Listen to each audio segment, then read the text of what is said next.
วันศุกร์วันที่ 13 กันยายน 2024อยู่ที่ห้องประชุมห้องการสาธารณสุขเมืองคำแขวงเสียงขวางได้มีพิธีมอบรับนักศึกษาพยาบาลชั้นสูงรุ่นที่ 7 ที่ได้ลงมาฝึกภาคปฏิบัติตัวจริงอยู่โรงหมอเมืองคำแขวงเสียงขวางกองประชุมดังกล่าวให้เกียรติเป็นประธานเปิดกองประชุมท่านปริญญาโทดร.ทองใบศรีหราชหัวหน้าห้องการสาธารณสุขเมืองคำแขวงเสียงขวางท่านปริญญาโทนางบุญทองกองพระจันทร์รองอำนวยการวิทยาลัยวิทยาศาสตร์สุขภาพเสียงขวางมีพนักงานรัฐกรครูอาจารย์จากวิทยาลัยวิทยาศาสตร์สุขภาพเสียงขวางห้องหมอเมืองคำพร้อมน้องนักเรียนพยาบาลเข้าร่วมในพิธีคณะจัดตั้งได้เสนอ9จุดประสงค์ไขกองประชุมแลกเปลี่ยนคำคิดคำเห็นและถอดถอนบทเรียนซึ่งกันและกันต่างหน้านักศึกษาได้ขึ้นผ่านบทสรุปครูอาจารย์ได้ประกอบคำคิดคำเห็นใส่บทสรุปดังกล่าวท่านปริญญาโทดร.ทองใบศรีหราชหัวหน้าห้องการสาธารณสุขเมืองคำมีคำคิดเห็นโอ้ล้มและกล่าวมอบให้นักศึกษาท่านปริญญาโท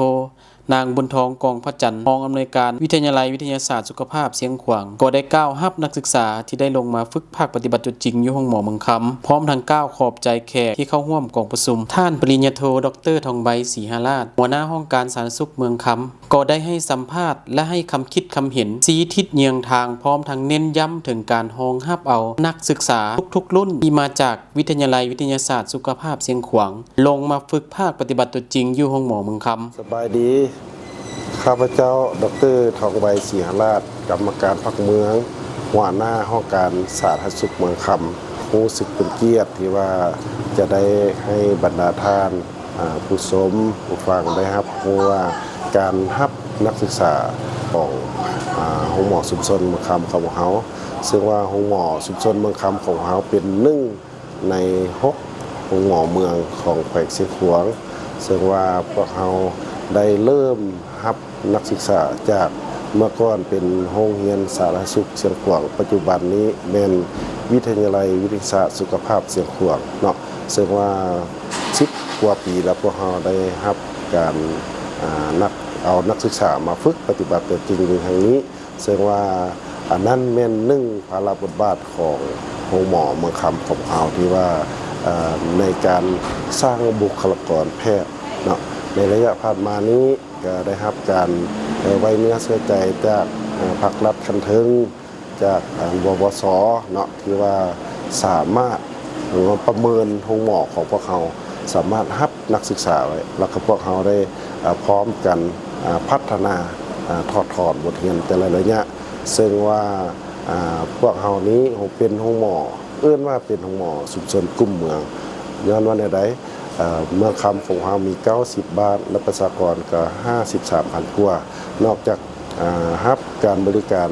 ของประชาชนภายในเมืองแล้วพวกเรายังรองรับประชาชนจากเมืองอ้อมข้างเนาะเช่นว่าส่วนหนึ่งของเมืองหนองแฮดส่วนหนึ่งของเมืองพุกูดและส่วนหนึ่งของเมืองแปกแขวงสีขวางและส่วนหนึ่งของเมืองเฮียมเมืองหัวเมืองและเมืองกวนของแขวงหัวพันซึ่งว่าอัตราการสมไซหรือว่าการหมุนไซเตียงของพวกเรานี่แต่ละปีนี่ก็113%ขึ้นไปเนาะฉะนั้นแล้วการมาฝึกของนักศึกษานี้ก็เป็นจุดดีอันหนึ่งเนาะเป็น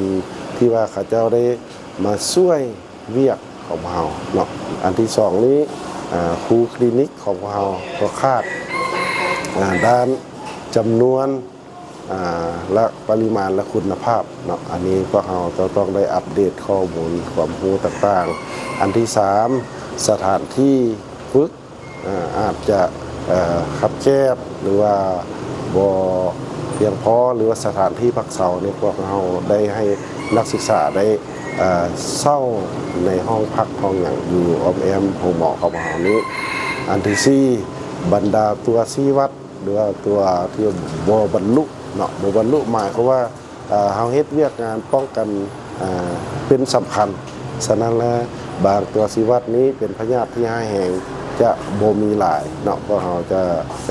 เฮ็ดเวียกงานป้องกันนั้นเนาะฉะนั้นแล้วในทิศทางต่อหน้านี้ทางห้องการสาธารณหรือว่าห้องหมอมือคำของเราก็จะสืบต่อ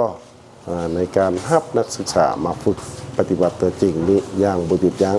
ได้ประพันธ์ประสานงานกับววสและอื่นๆเนาะปริญญาโทนางบุญทองกองพระจันทร์ รองอำนวยการวิทยาลัยวิทยาศาสตร์สุขภาพเชียงขวางก็ได้ให้สัมภาษณ์และกล่าวถึงจุดประสงค์ที่นำพานักศึกษาลงมาฝึกภาคปฏิบัติตัวจริงอยู่ห้องหมอเมืองคำแข่งเชียงขวางสบายดีข้าพเจ้าชื่อนางบุญทองกงประจันทร์รองผู้อำนวยการวิทยาลัยวิทยาศาสตร์สุขภาพเสียงขวางซึ่งได้รับผิดชอบซีนำนัก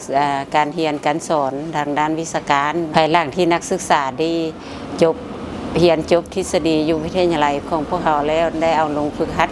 อยู่ห้องหมอเมืองคำแห่งนี้เนาะห้องหมอเมืองคำแห่งนี้ซึ่งเป็นบ่อนรองรับนักศึกษาชั้นสูงพยาบาลและชั้นสูงประดุมคันเนาะเพราะว่าห้องหมอแห่งนี้มีคนเจ็บมาบริการท่านก็หลายเนาะแล้วก็มีพยาบาลแล้วก็แพทย์หมอที่มีความรู้ความสามารถที่จะสามารถสอนให้นักศึกษาของพวกเราได้เนาะทางด้านการดูแลคนเจ็บการเบิ่งแยงคนเจ็บเพื่อตอบสนองการบริการสุขภาพให้แก่พ่อแม่ประชาชนให้มีสุขภาพที่ดีเนาะแล้วก็บรรลุเป้าหมายของกระทรวงสาธารณสุขที่ว่าก่อสร้างบุคลากรด้านสาธารณสุขโดยเฉพาะเป็นแพทย์หมอของพวกเราหรือว่าพยาบาลประดุมคันนะให้มีความรู้ความสามารถมีทักษะในการดูแลคนเจ็บเนาะและห้องหมอเมืองคำของพวกเราก็นับแต่สร้างเป็นวิทยาลัยหรือเป็นโรงเรียนมาก็ได้รับนักศึกษาตลอดเนาะเป็นภาคส่วนหนึ่งที่ว่าประกอบส่วนในการก่อสร้างบุคลากรเนาะครูอาจารย์คลินิกอยู่เมืองคำนี้เนาะพวกเราได้เอาเปิดฝึกอบรมก่อนเขาจะเอามาเนาะเปิดฝึกอบรมครูคลินิกวิธีสิทธิสอนให้แก่นักศึกษาและเขาเจ้าก็ได้เอาใจใส่ในการใกล้ชิดติดแทศสุ่มทุกสติปัญญาเนาะเหือแหงวังษาเพื่อส่งความรู้ถ่ายทอดให้แก่พนักงานรุ่นหนุ่มนักศึกษารุ่นหนุ่มรุ่นน้อยของพวกเขาให้มีทักษะในการดูแลคนเจ็บให้ได้มาตรฐาน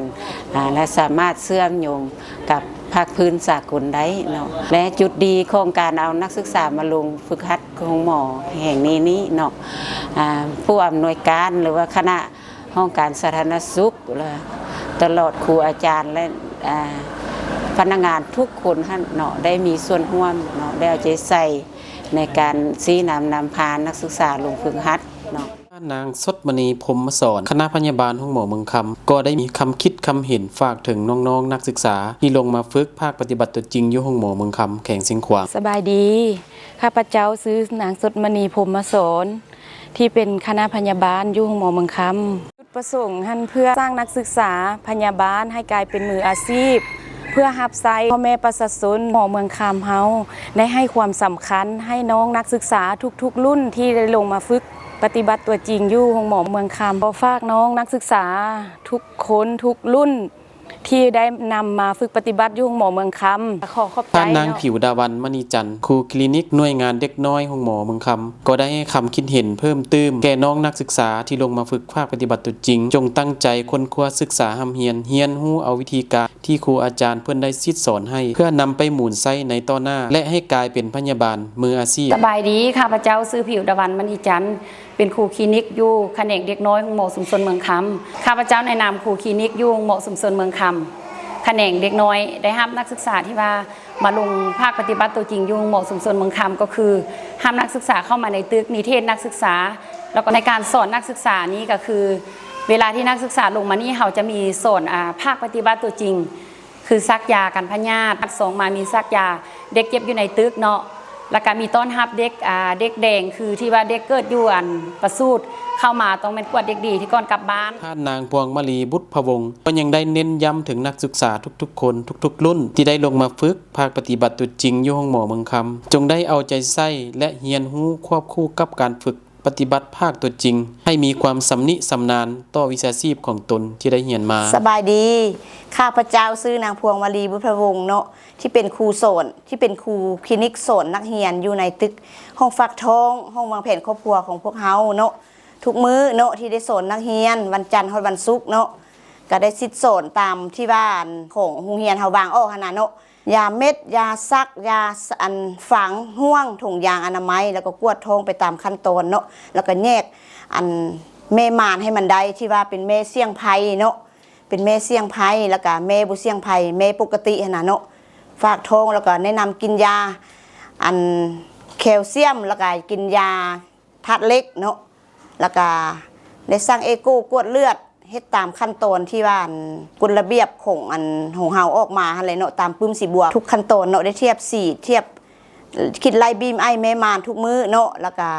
สร้างน้ำหนักที่ตามตั้งทรงบาลอดเนาะทุกอย่างเลยเอาอาการชีวิตของแม่เนาะ และตอนท้ายน้องๆนักศึกษาก็ยังได้แสดงความรู้สึกกล่าวคำขอบใจ และฮู้บุญคุณมายังการนำห้องการสันสุขเมือง และห้องหมอเมืองคำพร้อมทั้งครูอาจารย์ที่ได้ซิดสอนและส่งความ น้องเอง รู้ให้ ในนามชื่อว่าท้าวแหลมเพลงวงเนาะเป็นนักเรียนเป็นนักศึกษาจากวิทยาลัยวิทยาศาสตร์สุขภาพเสียงขวางในมื้อนี้แม่นน้องเองแม่นได้ลงมาฝึกปฏิบัติตัวจริงอยู่ในห้องหมอเมืองคำเป็นระยะเวลาอยู่2 เดือนปลายเนาะสำหรับเวลาอยู่2 เดือนปลายแม่นน้องนี่ได้มีความรู้สึกภาคภูมิใจแล้วก็มีความรู้สึกดีเป็นอย่างยิ่งที่ทางห้องหมอเมืองคำได้มอบความรู้ความสามารถให้น้องยังยอส่งเสริมยังครูคลินิกที่ได้ซิดสอนบทเรียนให้พี่น้องได้มีความคล่องแคล่วในการฝึกปฏิบัติตัวจริงกับคนเจ็บโดยตรงแท้ๆเนาะตอนนี้ก็ทางครูคลินิกก็มีการซิดสอนเป็นอย่างดีตัวใดที่ว่าพวกน้องบ่เคยรู้บ่เคยเห็นก็จะได้มาพบเนาะก็ได้มาพบมาเพาะตัวใดที่เฮาบ่เป็นแท้เพิ่นก็ได้จับมือซิดสอนเฮาจนเฮาเฮ็ดเวียกได้คล่องแคล่ว สบายดีน้องเองมีชื่อว่านางคำฟ้องมาจากโรงเรียนวิทยาลัยวิทยาศาสตร์สุขภาพเสียงขวางตอนนี้น้องแม่นมาลงฝึกปฏิบัติตัวจริงอยู่ห้องหมอเมืองคำซึ่งความรู้สึกที่ได้ลงมาฝึกปฏิบัติอยู่ห้องหมอนี้น้องก็มีความรู้สึกดีเจอหลายเนาะที่ได้มาลงฝึกปฏิบัติอยู่ห้องหมอเพราะว่าทฤษฎีที่เรียนผ่านมาน้องก็เรียนแล้วก็มาได้ลงฝึกปฏิบัติตัวจริงซึ่งมันจะเฮ็ดให้รู้ให้เห็นได้ขึ้นเพราะว่าสิ่งที่บ่เคยเห็นมันก็จะได้เห็นแล้วก็สิ่งที่บ่เคยได้เฮ็ดเราก็จะได้เฮ็ดแล้วก็ความรู้ที่ได้มาเนาะทฤษฎีที่รู้มาน้องก็ได้เอามาฝึกปฏิบัติตัวจริงในห้องหมอเมืองคำนี่น้องชื่อนางสัวใบย่างบัวเย่งเนาะนำเพื่อนน้องเนาะแล้วก็ไล่บทเรียนหลายแนวหลายอย่างเนาะสิ่งที่บ่เคยรู้บ่เคยเห็นก็สามารถรู้เห็นได้แล้วก็สำหรับน้องเองเนาะก็จะนำบทเรียนนี้ไปเพื่อการปฏิบัติในกิจกรรมต่อหน้าขอบใจเข้าอกขอบใจมันยังครูทุกคนที่ว่าแนะนำแล้วก็สอนบทเรียนจนน้องมาที่ว่าไล่ความรู้หลายพอสมควร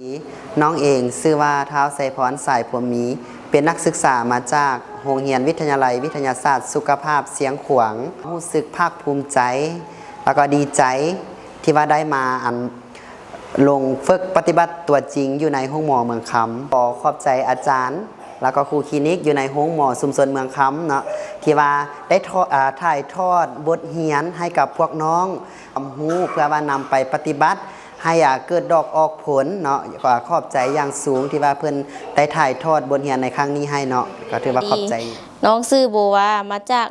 โรงเรียนวิทยาลัยวิทยาศาสตร์สุขภาพเสียงขวางรู้สึกภาคภูมิใจที่ได้มาลงฝึกปฏิบัติอยู่โรงหมอเมืองคำในครั้งนี้โรงหมอเมืองคำเป็นบ่อนรองรับนักศึกษาที่มาลง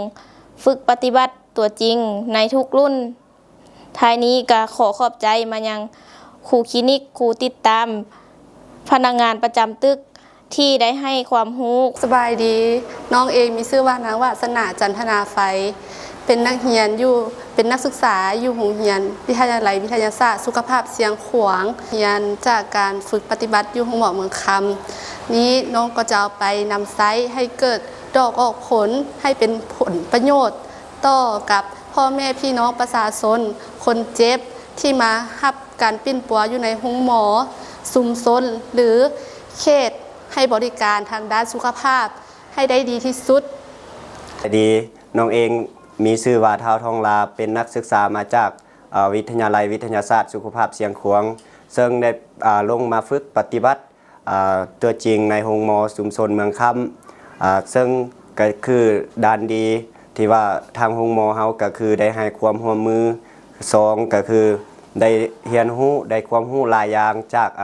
ครูคลินิกจากพนักงานในตึกเพิ่นก็ได้แนะนำหรือว่าซิดสอนเป็นอย่างดีอันนี้ก็ขอบใจมายังครูคลินิกและก็พนักงานในตึกและก็หมดทุกคนที่ว่าเป็นพนักงานอยู่ในห้องหมอเมืองคำเฮานี้ขอบใจหลายๆสำหรับความรู้ใหม่ๆชาวขอบใจ